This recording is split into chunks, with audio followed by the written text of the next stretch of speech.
I think you will read the rules a while ago. Yes, please follow the rules. Address the chairman. Mr. Chair, my apologies. My apologies. Ikaw yung abogado niya. Tama po ba? Well, abogado From your po explanation po, ngayon. Well, ayun po, dahil ang Whirlwind nga po ay ahente. No. It was Cassandra Leong who was the agent of, you said, di ba? So now lawyering for a representative of Lucky South 99.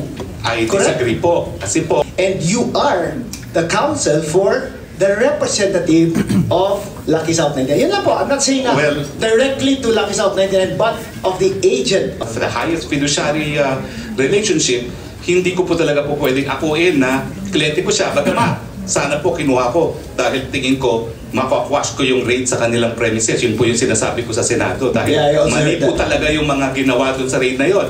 Kung ako'y maniningil ng 10% contingency on the basis of the value of the land, yayaman na po ako, no? Yes, pero ayaw po nila ako kunin. Siguro po kasi ang impression nila kapag may problema na gusto nilang kunin, isang abogado na malakas sa gobyerno at hindi po kritiko. Okay po. But please understand din po na from what Attorney Fernandez is saying, I mean from someone who's listening lang po from what she was saying, is that it's no longer just as a lawyer for Cassandra Leong. Kasi you're now asking about the requirements for the renewal of the IGL. So parang it's no longer just a service provider.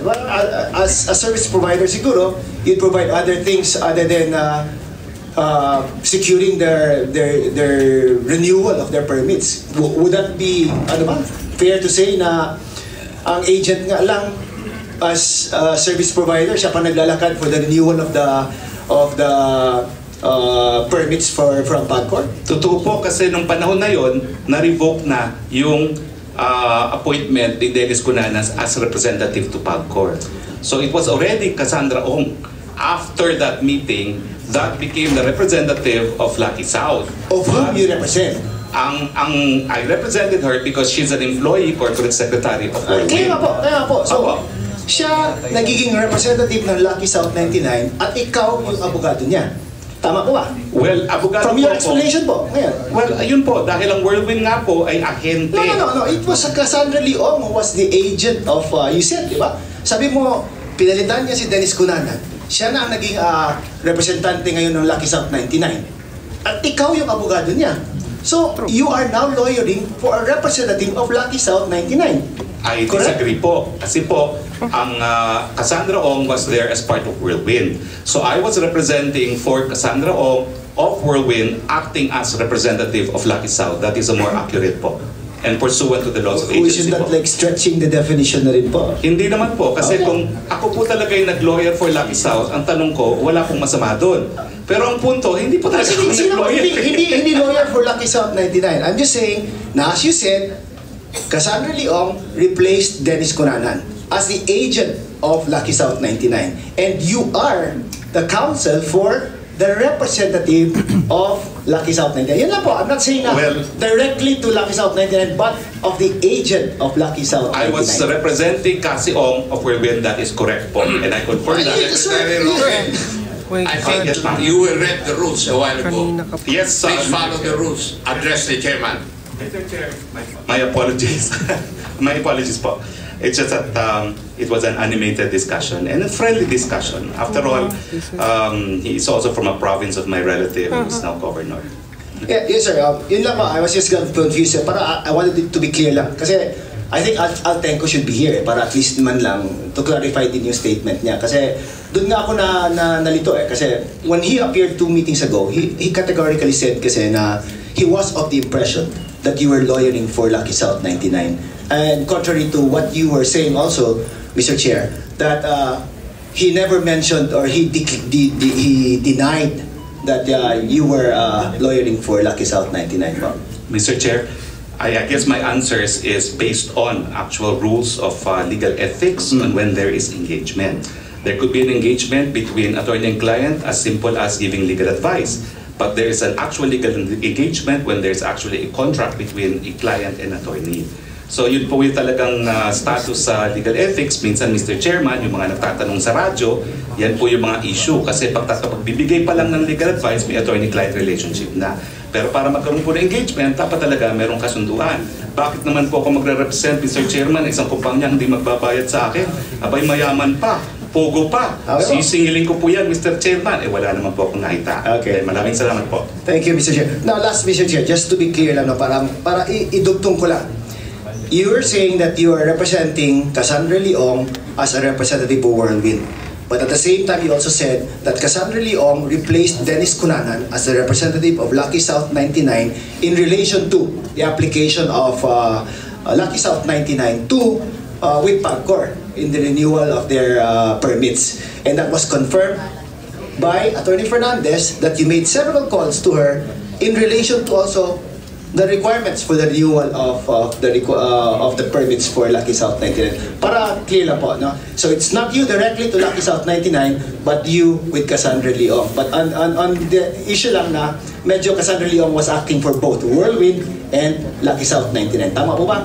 Well, ewan ko po kung tama na for both kasi siya po talaga ang naging representative as Whirlwind. Pero naalala ko po kung bakit ako tumawag.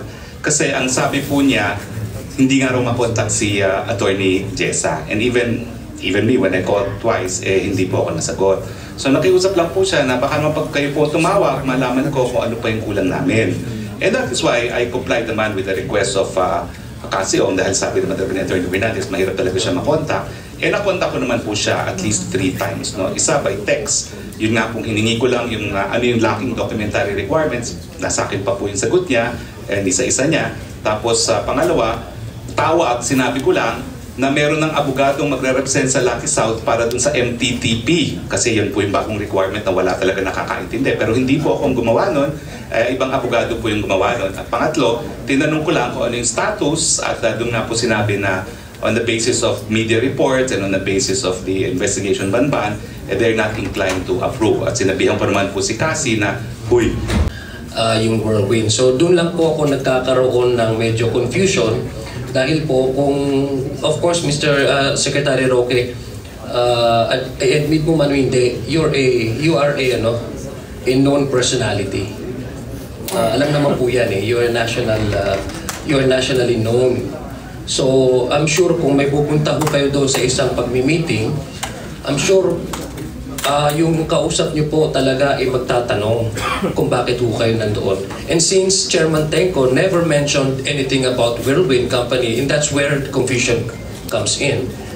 Kasi you are being attributed as the one lawyering for South 99, and yet you're saying that you are not.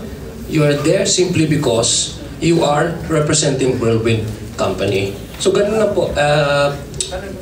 Sa common na tao, ordinaryo na tao tulad namin, I'm not a lawyer. And the way I understand it is, bakit ganon?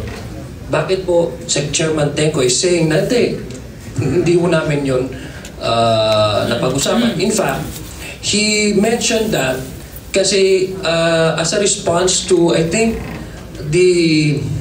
you've written an editorial, I think a piece, no? And some in one of the major circulation. And sabi nga niya, according to him, Sir, you were listening naman in the exchanges, no? Sabi po kanina ni Secretary Roque is that he was there as a lawyer for Whirlwind Company, no?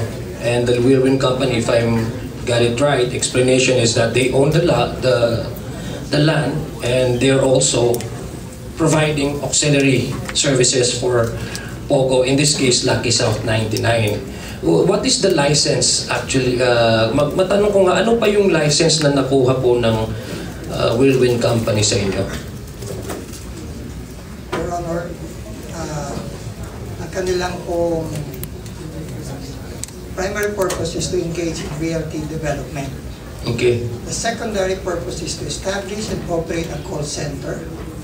Second is to engage in wholesale trading of any kind of goods and merchandise, including but not limited to food, beverage, and related products. To engage in general construction. Yun lang po nakalagay sa amin natin.